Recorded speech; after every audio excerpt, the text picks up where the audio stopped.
How do you create something that's different than everyone else? You do it differently than everyone else. Here at Copeland Creative, we specialize in telling captivating stories of wild people, wild things, and wild places. We don't just capture the story, we immerse ourselves in it. We are a diverse, multi-talented media house based in North Georgia, and if you have a story that needs told, we want to help you tell it.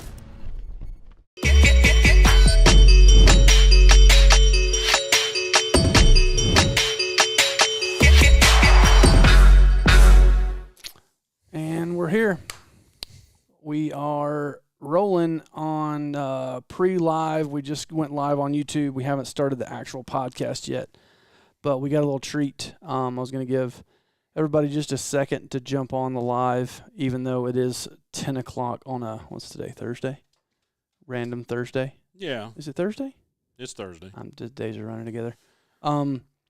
But this was a not planned podcast, but in just a few minutes when we start the podcast, you will understand why.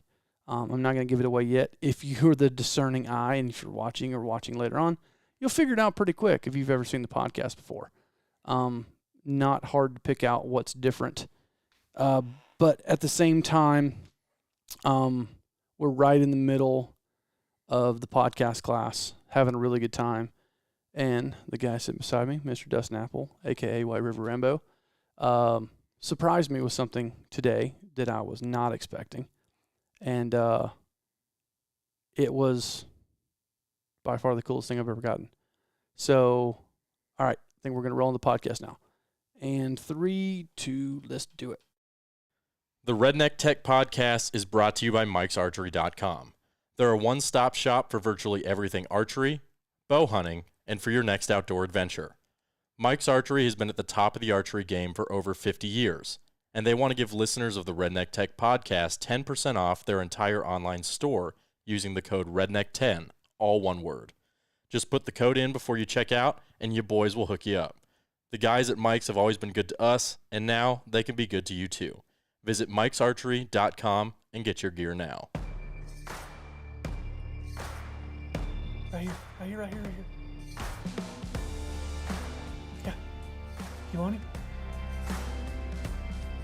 Yeah.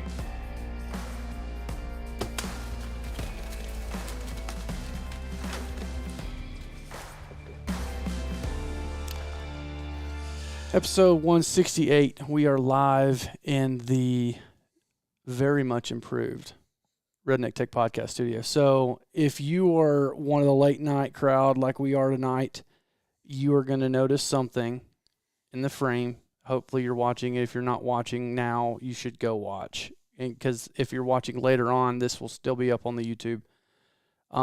Beside me is Dustin Apple, White River Rambo.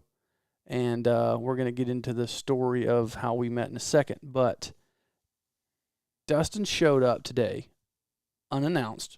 Ryer knew, conniving.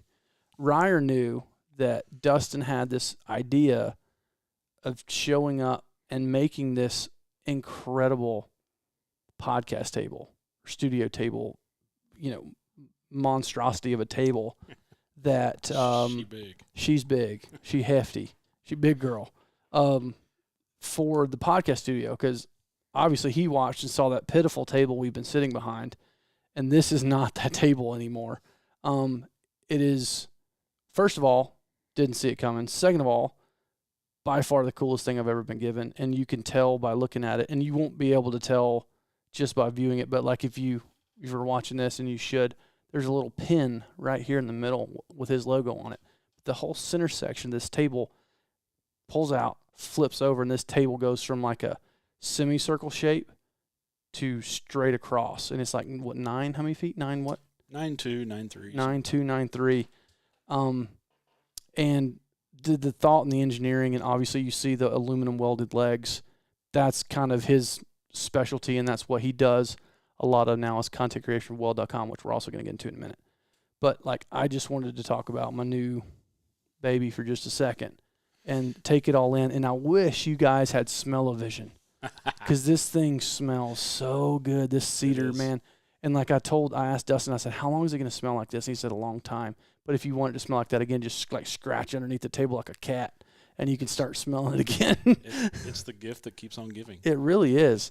But like, I know you out there like smelled cedar. Like this room smells like some cedar. Yeah. And it is awesome. So this is straight out of Indiana, custom made by the one and only White River Rambo. I appreciate it, man. And this is your first table. I've never made a table before. Well, you knocked it out of the park on your first one. And I told him, I was like, well, you ruined me now, because when and if we get this new office built, you're going to have to build a kind of matching conference table, because we'll have this one in the podcast studio till the end of time.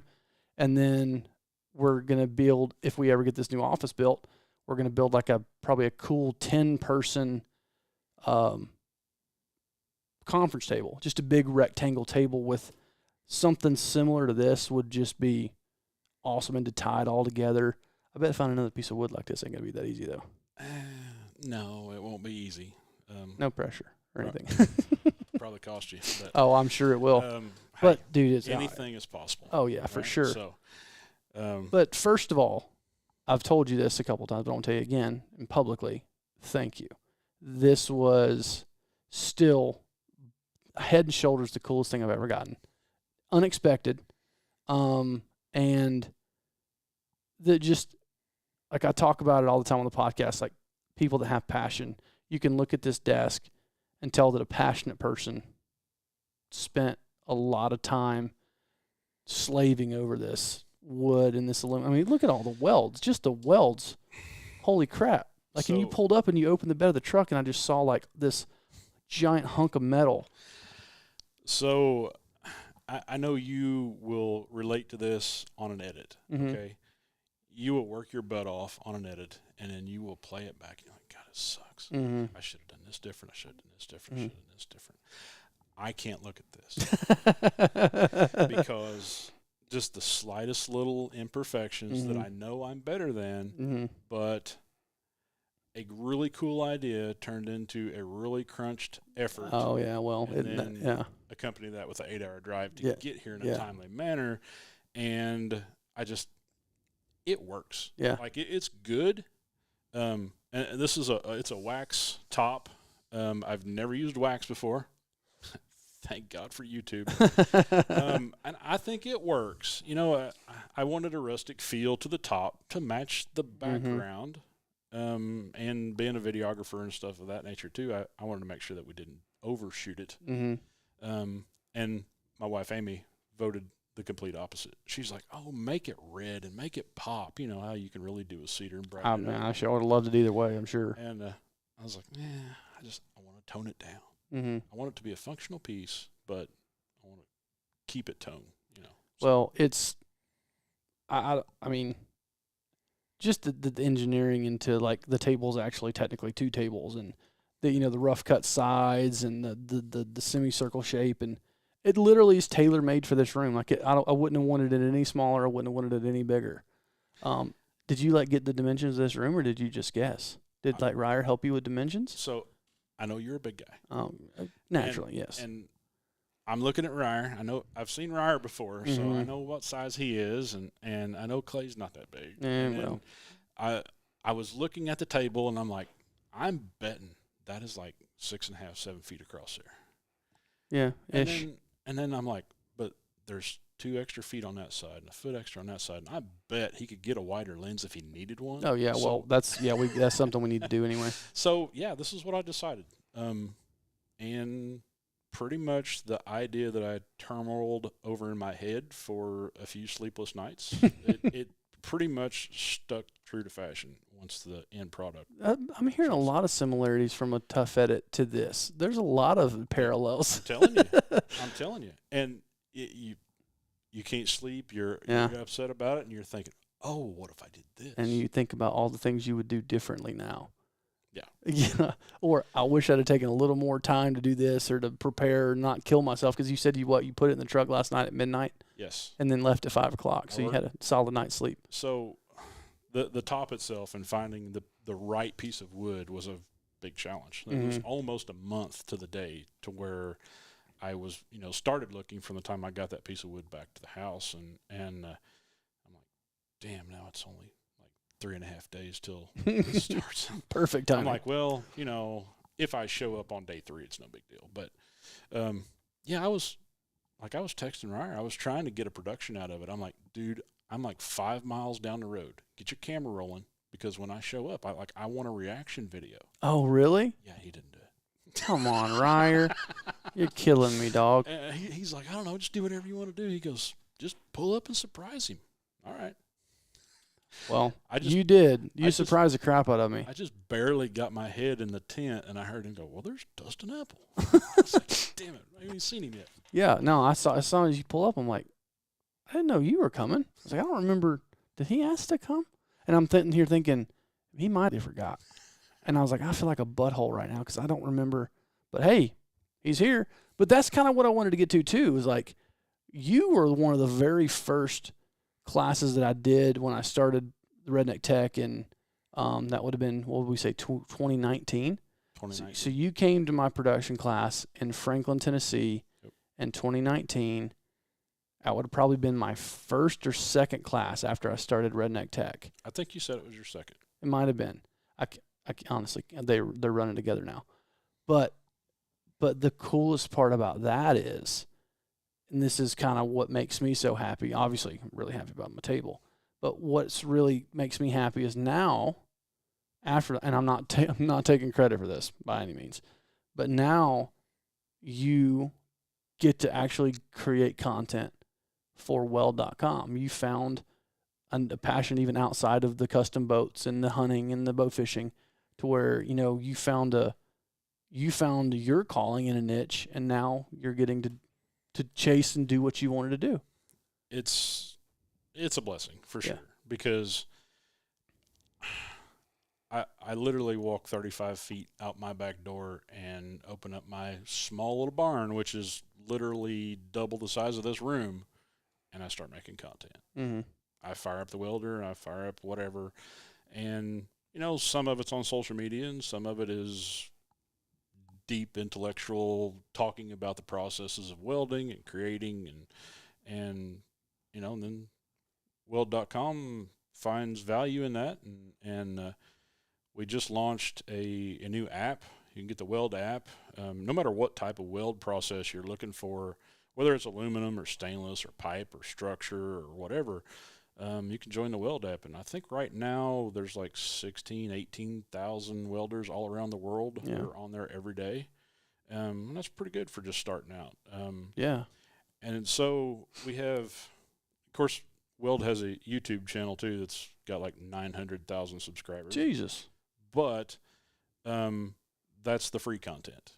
If you want the in-depth how-tos and whys, it's at a premium on the app. So what side of the content are you on? Are you on the free side or the paid side, or a little bit of both? I do both. You do both? I do both. So if a customer comes in and I do a boat repair, I film it, and I talk about the bad and what it took to fix it, and I do my own little edits sometimes. Sometimes I just kind of leave it up. I have my own editors now. Do you believe that?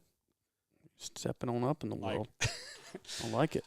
When we filmed some of this build, and I come up here and I went through my video content, and I numbered each one, and I culled the do-overs, and I took it down there to Ryer, and he's like, man, you numbered all these. Yeah. I'm like, yeah, that's makes it easier on you. Yeah, heck yeah. So it's cool. So Weld finds value in everything that I do, but the free stuff, or just the little repairs, it's about welding. Mm-hmm. It shows me, it shows my brand, it shows my shop. It's more exposure for me, and they pay me for it. Mm-hmm. So it's wild. Well, you like triple dipping. That's what I like to hear. It is. It's absolutely triple dipping. And then, I mean, you can get double dipping, but then if you get triple dipping, like, that's pro level stuff. You can't teach that. When somebody comes with a new product or a new welder, I mean, I've already had a few new welders come into the shop, and it doesn't suck. It doesn't suck. I get to open a brand new box and say, hey, check this out. Yeah. This is what it's capable of, and here's where you can buy it. So yeah, it's really cool to get stuff in the mail that nobody else has even seen. All right, here's a question I just thought of. So you've done stuff in the hunting industry for years. I know you've done stuff with Fairdyne and Muzzy, and that's kind of where we met even before you came to a class, was through the hunting stuff. Yeah. How does creating content and being around content creators and seeing content in the hunting world compare to what you're doing now that's completely unrelated to hunting? Like what would be the big major differences, you think? I got a really long answer for that. Okay, well, then, hey, we got nothing but time. So I used to wait and hope for an opportunity. Mm-hmm. I used to hope for somebody to see value in my passion. And everybody would tell you no. Everybody would tell you that it's, you can't do that. You won't do that. You won't be good at that. Mm-hmm. I just got sick of listening to all those people, and I just started doing it for me. And sooner or later, I turn around and there's people watching me. Mm-hmm. I kind of turned that into a job. Now, how that's different from what I was doing with bow fishing and stuff and working for product versus working for a company that sees me as an asset and sees me as something to grow with, that's night and day. Mm-hmm. They were both really large corporations. Now, the corporation that I'm working with now has like 90 different brands in the welding industry all over the world, but there are two separate entities. The corporation side of it and the media side of it are two separate things. So I'm only on the media side of it. Mm-hmm. So I only have like 3 people to talk to that are over me, that say, hey, I'm sending you this product. We need 10 videos of that product over the next few months. So whenever you do a video, insert that product in there. And then when you upload that content, make sure you tag that product. That way we know when it goes to the editing room floor that we can push that through, and that's part of our contract for filling that out, right? So it's really wild to see this side of it. And I know you see this side of it, as far as coming through on contracts, right, or coming through on production. And I didn't connect the dots until now. Yeah. Until I see all the stuff. So there's a lot of similarities. It's all passion driven. Yeah.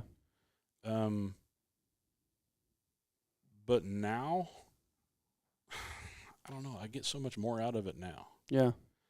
I don't have people telling me that I can't. Well, I think it's what you said at the very beginning is you started doing it for you and not for someone else. And you weren't trying to create something that you thought people wanted to watch. You created things that you wanted to watch and that you thought would resonate in the relatability side of it. And we've talked about that until we're blue in the face. Is like, especially on the hunting side, we fight the battle all the time of how do we create genuine content that resonates with as many people as possible and not necessarily worry about making sure we sell a product. Creating content for us to where we don't feel like we're selling our soul to do it. And I that's a struggle that I think every content creator in every genre has, regardless of the medium, whether it's hunting, fishing, welding, cooking. It doesn't matter. I think there's always some part of that that's like, okay, first of all, why did you get into it? Ask yourself the why. Well, I started hunting. I love hunting. I love being outdoors, And you said you didn't know anything about welding. You picked it up and learned on your own. To me, in almost every business venture or person I've ever met, those are always the best ones. The ones that taught themselves because they wanted to. Yeah. Not because they had to, not because they went to a class, not because they got a degree or, they had some professor or some mentor. It's like, you know what? I think I could do that. I want to try it. I want to fail, and I want to get up again. I want to fail. I want to get up again. I want to fail. I want to get up again. And you get knocked down enough times, you start getting pretty good at something. Do you have a degree? I do, but not in this. What is it in? Business administration. Okay. And you're good at business. But I can't give that to my business administration degree. It was completely useless. So I went to college, did a 2-year program, and right before the 2 years was up and was going to get a associates in computer-aided drafting and that sort of thing. I didn't want to be in an office. I didn't want same. to. And to me, that's what CAD, and that's what all that stuff was. Mm-hmm. Now, if I had somebody tell me that it was programming CNCs and doing stuff like that, I probably would have liked that. Yeah. But I left all that because I didn't want it. When I started to tinker around with welding, I wanted to kill more shit. Mm-hmm. I wanted to be better at hunting. They didn't make the perfect boat. Mm-hmm. And I know I was going to resonate with someone. I used to go to Bass Pro Shops and pick something up and think, yeah, this is almost good. And Almost I would good. be standing in the checkout line thinking, yeah, I'm just going to cut this off here and then drill that and then make this better. And then, Yeah. and I have that sickness. Yeah. I still do. And just one day I just kind of stopped doing a lot of that and just started building stuff by myself. Mm-hmm. And it was accelerated high school shop class Mm-hmm. for a long time. Yeah. But when you want to be better, you just keep doing the hard things. Yeah, but I think that's anybody that's got passion for something is like there's never an end to it. It's like, when are you going to be satisfied? Never. I'm never going to be satisfied, because if I, that final goal that I have is like, let's put it in a, football reference. It's like, I want to win the Super Bowl. It's like, okay, well, you've won the Super Bowl. You got everything you wanted. Now what? Well, now I want to be in the Hall of Fame. Yeah. Okay. Now, all right, you made it to the Hall of Fame. What do you want now? It's like, well, I want to be considered the best there ever was. Okay. And then it's like, there's no end in sight. It's like, how do you, and that sometimes that bothers me, because I relate to that, because like now, even like how Copeland Creative and Redneck Tech have morphed, it's like I'm now more into the managerial strategy marketing role now. And first of all, never saw myself as being that, and never thought I was going to be good at that. Still don't think I'm very good at it, but it challenges me, because it's not something that I ever thought I'd be doing. And now I get enjoyment out of creating relationships, managing clients, trying to streamline what we're doing. How can we, make another 5 or 10% on a project? How can we streamline our processes? How can we bring in the best people? How can we create an environment that the best of the best want to be a part of? And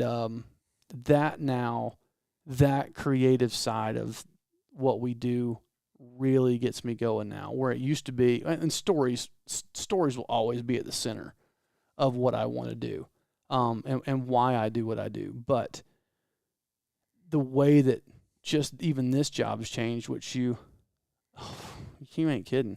Yeah, Travis, yeah, dude, yeah. Mike's Archery needs one of these.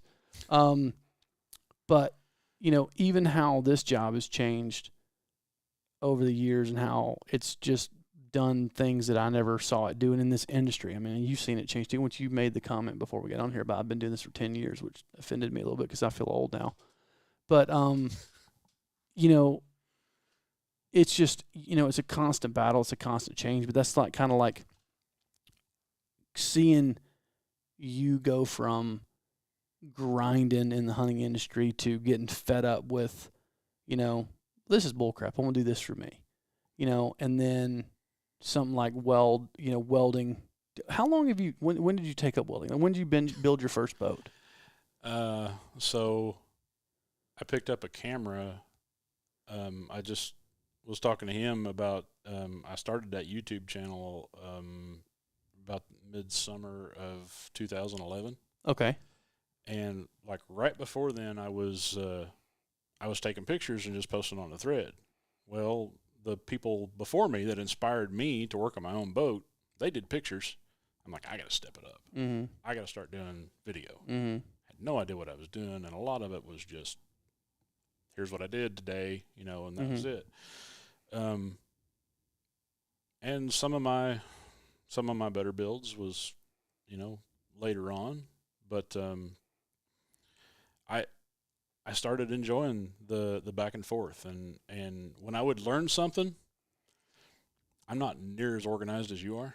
When I would learn something, I would research it out and figure it out, right? I got it. So I'll make a video on it. Mm-hmm. This is how it's supposed to be. This is what you need to do. I'd record it. I'd put it up on YouTube. basically I'm doing it for myself. Mm-hmm. If I ever need that information again, I go back to it. Yeah.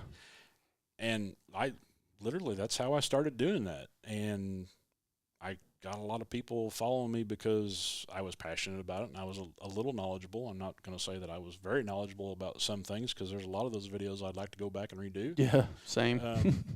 But when it comes down to it, it was all just about passion and taking the time. Yeah.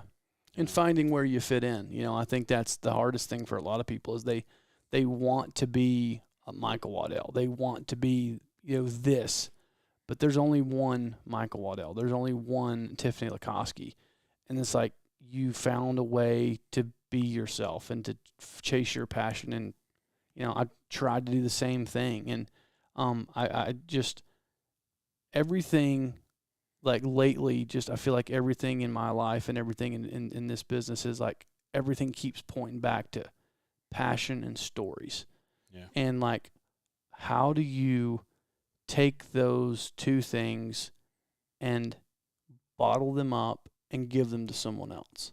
How do you take that emotion, that feeling, that hair standing up on the back of your neck when you think about that next project or that next build or that next hunt or that next thing, and how do I bottle that up and give it to somebody? There's not an easy answer, an easy way to do that. It's one of those deals to where we're constantly trying to learn better ways to do it. We're constantly trying to figure out how can we be better storytellers and content creators and people. And I think that's the hardest part. I try and, which we talked about it a little bit, just trying to be a good person and trying to be genuine and intentional with everything that you do. Because, especially, we've watched hunting content. You could see right through people that aren't being real. Yeah. You can see right through people that are there for a sponsored dollar, and if they get offered $2 from this guy over the $1 they're getting, they're going with the $2 guy. We talked about that earlier. So, and there's plenty of that. Yep. And I'm not going to sit here and say that me and my clients at some point hadn't fallen victim to that too. I think anybody has. But I've said it before. I've worked hard enough to try to where we can be able to say no to projects and not do things that we feel like we're losing our soul when we do them. But I think it goes back to what you said originally. Doing it for yourself and doing it for the right reasons. And that kind of recenters me. Like the film that we just finished, like we did that for us. We didn't do that for anybody else. Yeah. And like that reinvigorated me to be like, okay, now what can we do? How can we make it bigger and better and dive deeper down the rabbit hole, I guess. And then you talk about we were talking about archery, the rabbit hole that is archery.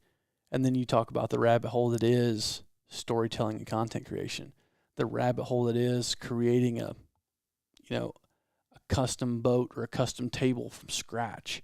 Is there one way to do it? No, that's the beautiful thing. There's a million ways to do it. So I'm at a loss.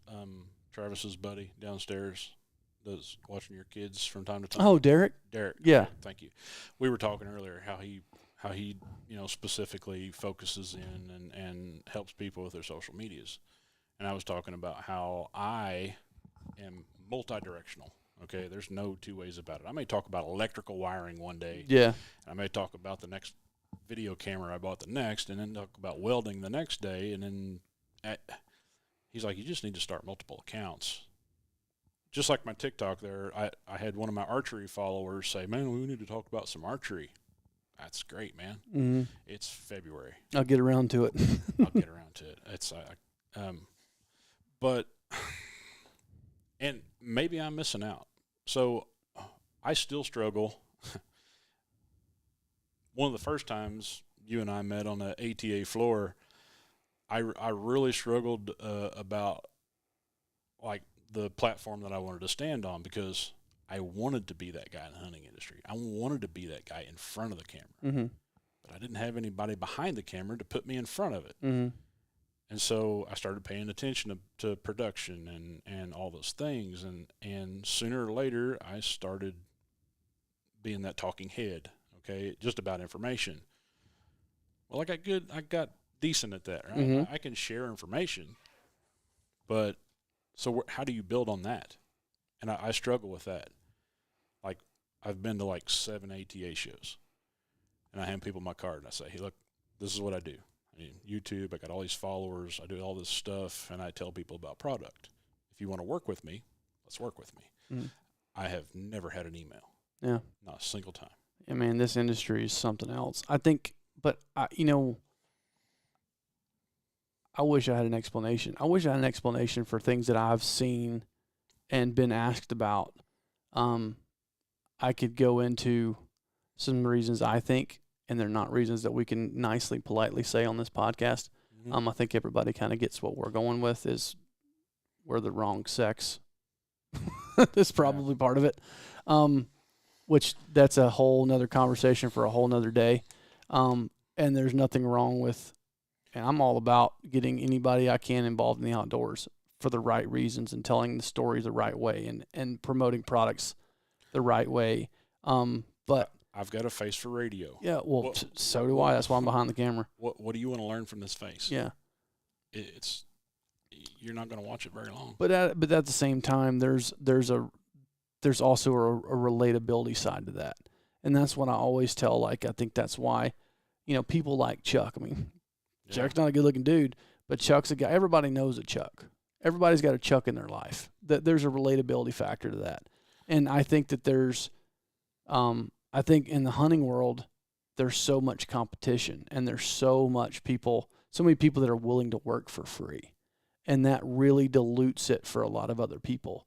Makes it hard for us. I mean, every Tom, Dick, and Harry with a camera is willing to go work for these companies for virtually nothing. Hey, you post my picture on social, and I'll do all this work for you for free. And it's like, okay, well then I come in and I'm like, hey, I'd love to do these things, and here's the budget. And I'm like, well, you got guys that do that for free. Yeah, nice to see you. Right. Well, and then you have you that comes in the middle of all that. And you're caught up in the mix with everybody. You're caught up in the mix with me. You're caught up in the mix with every Tom, Dick, and Harry in the world. And then it's like, how do you differentiate yourself? How do you figure out a way to fill that niche? And I think what you did was the right thing to do. Is you found a way to do something that you're as or more passionate about and make money doing it. And probably have more fun and get to keep your soul. I think that comes down to it a lot too, because there's so many ways, and it's so multifaceted. I mean, think about how much content there is out there now. I mean, it's overwhelming, even for us. Even the amount of content we put out, like, I can't even sit here and confidently say I've gotten to watch through everything that goes out of this office. I don't have enough time, and much less go and consume content. Like, I don't watch much, if any, hunting content other than what we put out anymore. That's not, and where's my dad? That's not what blows my shirt up anymore. So, how can I put this delicate? I had a hunting hero rip my soul out one day when he told me that he, shot it with a certain broadhead, and he pulled the broadhead that he was sponsored by and dipped it in the blood and took his pictures, and like that hurt me. I'm like, I can't do it anymore. I'm not that person. Mm-hmm. I am I will make it work. Mm-hmm. And if it doesn't work, I'm not going to represent that company. Yeah. And so that sweatshirt that I was wearing a little while ago, I tried to talk to them a little bit and said, you know that I talk to other people about your product, and I do it pretty good. Mm-hmm. If you want to work together sometime, and their reply was, well, we trade products. Yeah. I said, I don't need products. I have 35 of your products. Yeah. And that's that. I mean, if they call, great. If they don't, great. It's it's their loss. Yeah. Because I get calls, I get texts all the time. Hey, I'm having a problem with their product. How do I fix it? I said, call their customer service. Mm-hmm. I'm sorry. I figured it out. I made YouTube videos about it, fix it. If you don't want to go watch those YouTube videos and learn how to fix it, then let them fix it. Yeah. And once again, I struggle because I want to be the nice guy. Yeah. But everybody does shit for free. Yeah. Oh yeah. Everybody. But again, there's a lot of people that do stuff for free. And the other side of that coin is still to this day, the top 10% of shows and content creators are getting 90% of the partner dollars. And they're driving traffic. And we've had that conversation too. It's like, okay, there is value in just getting numbers and exposure. Like you look at some influencers and getting, they've got, some of them have 1 million followers on TikTok or Instagram or whatever. It's like, okay, that's great for getting traction and getting numbers and getting eyeballs. But at the end of the day, are they moving product? Are they selling a product for the companies they represent? I don't think they are.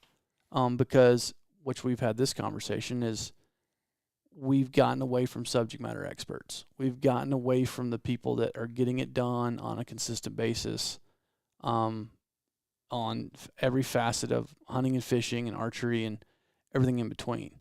And we've put more value on killing a big deer or killing a big elk and then making sure we get good pictures with it. But, some of these people that are taking pictures with big deer and big elk, after they got the picture posted on Instagram, they probably could care less if that deer rotted in a ditch. And that's what kills me. That's what I was trying to get to earlier, and I guess I kind of fell short of it, was I couldn't tell you the last time I watched a hunting show. Yeah. Well, aside from an hour ago. Which is kind of an injustice that the world will never see. But because I know how to edit. Yeah. I know how to tell a story, whether that story was really what happened or not. Yeah. And honestly, it's kind of easy. Mm-hmm. I mean, it can be. It's just transparency is rare, and the people that are transparent just get shoved to the wayside. And I think a part of the reason that the transparent ones do get shunned and crap talked about them is because they're doing something that everybody else wants to do and they can't do it because they've got their hands tied behind their back by partners, sponsors, brands, everything in between. But I don't want to harp on this all night. What I want to talk about now is you did your first ever archery elk hunt this year, right? Yeah, I guess you could call it that. All right, that's the story I want to hear now. So, next week I will be 45 years old. Okay. And, I mean, let's just be honest. Over the last 3 or 4 years, I've had midlife crisis after midlife crisis. And so I have always wanted to go out west. Mm-hmm. Always.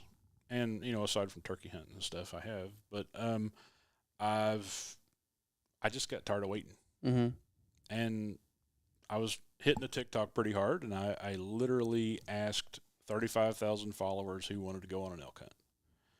And a dozen or so came through and hit me up, and long story short, one in particular stuck out, and he lived about 3 hours away from me. Went and met him at a bow shoot and got along with the guy. I'm like, you think we could spend 2 weeks together? Because never met the man. Mm-hmm. And we did. Went to Colorado. What part of Colorado? Just southwest of Rifle. Okay. Well, that's really close to where I was. 42, 43. I was I was right outside of Meeker. I was west of Meeker. So we went past Rifle, and then I'd have to look it up. Got off at this little podunk town, and then went straight north up this 45-minute long county road up top of the mountain. We started at 12,000 feet for the first 3 days and working down. And then when we moved areas, I'd have to look to tell you, because we moved complete area, and we dropped down to 8,000 feet, and we went up and down there. In total, I think we were there for 9 days. The first 3 days it rained because we were at 12,000 feet. We saw some traffic, saw some people. There were people ride on quads. Did you see elk, though? I never saw an elk. Oh, no. 9 days, never saw an elk. That's rough. I never saw a bear. I saw a handful of mule deer does, Mm-hmm. and then driving out the night before a big storm was coming, we saw a couple small mule deer bucks on the road and a wolf. Oh, you did see a wolf? Yeah. I've never seen a wolf in the wild. So, well, cross the road in front of us. Yeah. That's as wild as it got. So on day 3 or so, we stepped off into a bench, and we were hoping to get into some grouse too, because we bought the small game tag. Oh, yeah. And all that, and we did see a couple grouse, but didn't get a shot at them. And another storm's getting ready to kick up, and crest this little rise there, and there's a bull moose standing right there in front of us. Oh, yeah, I saw a moose on my hunt, too. Well, we saw 6 in 3 hours. Oh, dang. Um, It's crazy. We saw more moose than we did elk. yeah, which was really cool. Made a couple TikToks on that, and a couple videos, and took some pictures. Was awesome. And then I found out what a bull moose tag would cost if I had the points to draw. Yeah. And I was like, well, I got the best of that hunt. Yeah. So I'll just go home. Yeah. It turned into a, I don't know, $5,000 9-day camping trip. It's pretty Hike in the woods with your bow.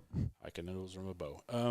If anybody decides that they wants to go, everybody says that you have to be in ultimate shape. You have to, be able to carry a 40, 50-pound pack with you everywhere you go. That's bullshit.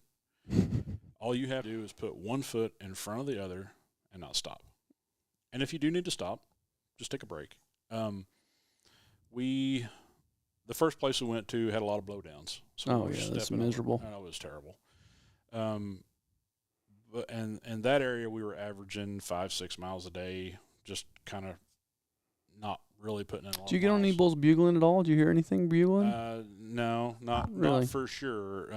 When we moved, there were some other hunters there, and I wasn't for sure if we heard that other hunter or not. But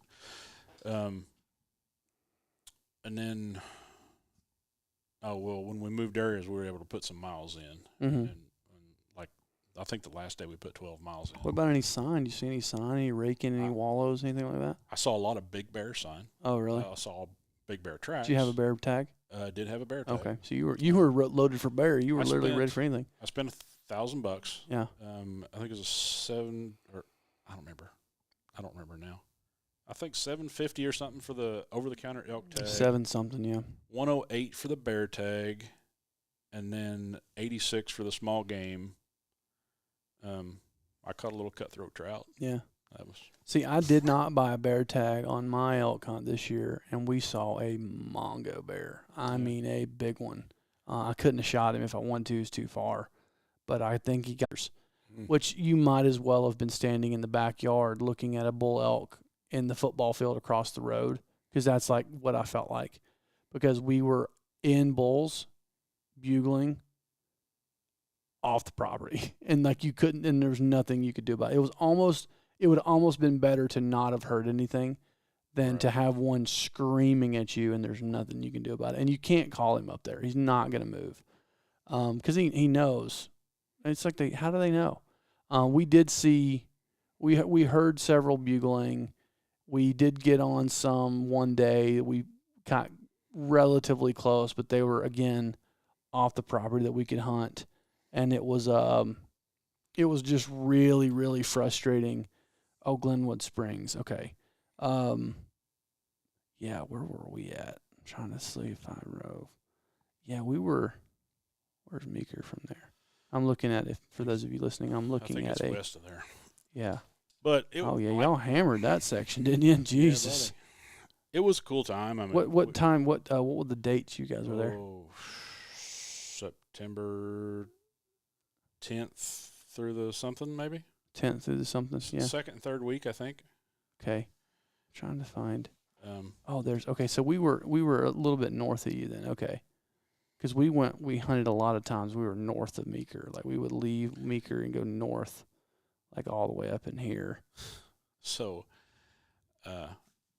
met a guy going out there on the TikTok. I was kind of keeping up with what I was doing, and this guy said, "Yeah, I'm going out there about the same time, and we're on the same highway, and we'll be about rifle about the same time. We're going to eat at Hooters."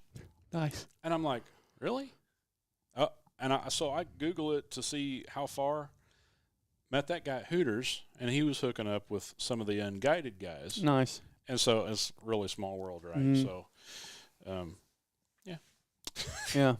It is a small world. When you think about it, the movers and shakers in just about every major industry, I think it ends up being really, really small. We've been talking for 45 minutes. This is again, I want to wrap up by saying again, thank you. This table and the gesture, I think, is the even cooler than the table. Like, Well, the thought of it, like, I really appreciate it, and like I can't we express enough how never thankful. got to that. So the whole thought process behind this was, anytime I ever needed anything, Caleb was there. I'm not real good when it comes to editing. I know just enough to be dangerous. And so when I get stumped, I ain't got nobody to call. But every time I text this man, he always answers me back. It doesn't matter if he's in a tree stand in Kansas or if he's at his daughter's recital. He answers his phone. And you have been a complete asset to me. And this is just a small thank you. This is not a small thank you. This is a gigantic, very hard work, expensive, because I know this is, there's a lot of just money and material here. Thank you. And it's way too much, and I don't know how to. Like I told you when when you gave it to me, it's like I don't really know what to say. But other than thank you, and like I appreciate the thought and the gesture, and there's not a whole lot of people that would do something like this, and I am not deserving of it at all. I mean, I'll answer questions forever. I answer questions because it's what I love to do, and I love good people. And as long as people are good and genuine and have genuine intentions, I'll help you until you don't have genuine intentions. But I know I don't have to worry about that with you. But Yeah. I've always told people that, and I tell people that all the time, and not many people take me up on it. It's like, if you need help, I'm here. I'll help you all I can. And if I don't know the answer, I'll tell you I don't know the answer. Yep. But I'll try and find it. But again, this is way too much for me answering some questions. But I really do appreciate it. And if you need to, if you're around our podcast studio, you need to come check it out, because it, like, looking at this video, looking at the pictures, looking at Instagram does not do it justice. He delivered it, drove 8 hours, delivered it, put it together. And the first table you've ever built. I hope that some people see it over the next couple of weeks, and you got to build some more tables. Yeah, that'd be a good problem to have. Yeah, heck yeah, it would. But I want to, I'm already thinking like how I would want to do the conference table. Like, seriously, like, you're going to have to build me a conference table now. I'll build you a conference table. It'd be an honor. Oh man, I would absolutely love it. And I think I'm going to have to find that Amish guy to get me some more cedar too. 'Cause, man, I love the smell of this thing. It's so cool. Yeah, it's good stuff. But dude, again, thank you. Appreciate you coming. Appreciate you being a good person, being a good friend, and flying the flag of Redneck Tech and content creation, and Sure, man. having a good time. But yeah, and where can everybody find you? I know I put your Instagram handle or whatever in the thing, but where can everybody find you at? If you search White River Rambo on Instagram, Facebook, TikTok, you're going to find me. YouTube as well. I got 2 YouTube channels. I don't do a whole lot with the Outdoor Mentors anymore because that was my archery only channel. But if you want to come over and check out some of the metal work I do, White River Rambo Customs on Facebook. I'm really trying to grow my own personal page and just keep the content up. Yeah. So if you guys need anything specifically that you want to talk about, whether it be archery or welding or boating, I answer my phone too. Turns out he's kind of multifaceted, multi-talented. I only know one thing. I'm only good at one thing. So only call me if it's about video production. Outside that, you're on your own.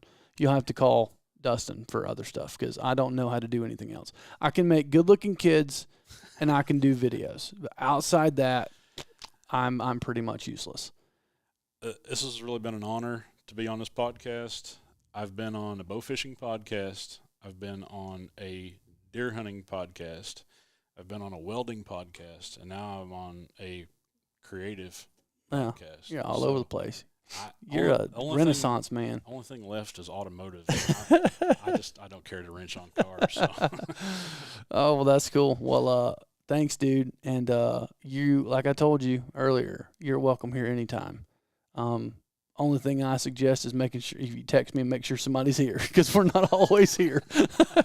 But yeah, anytime. And because I mean, this is like I said, I want to try and create a place where people want to come back and people want to be a part of what we're trying to do and want to learn and want to hang out and learn from each other. Teach somebody something. Give away your knowledge. I'm all about that the best I can. And again, sharing passion, sharing stories. So We don't work against one another. no, you can't. There's no sense in working against one another. It doesn't make any sense. If you're still listening, Yeah. and you don't take anything else away, know that the market is way too big, and your impact is so small that you're not working against anybody else. What's the saying? If you blow out someone else's candle, it doesn't make yours burn any brighter. Okay, I can get behind And I really like that. Like, it's like if I blow your candle out, don't make me burn any brighter. Yeah. Why did you do that? That doesn't make any sense. So, everybody rowing in the same direction. Everybody's got each other's back and try to make a little money in the process. Yeah. Have fun doing it. Exactly. All right, guys. Peace. See you.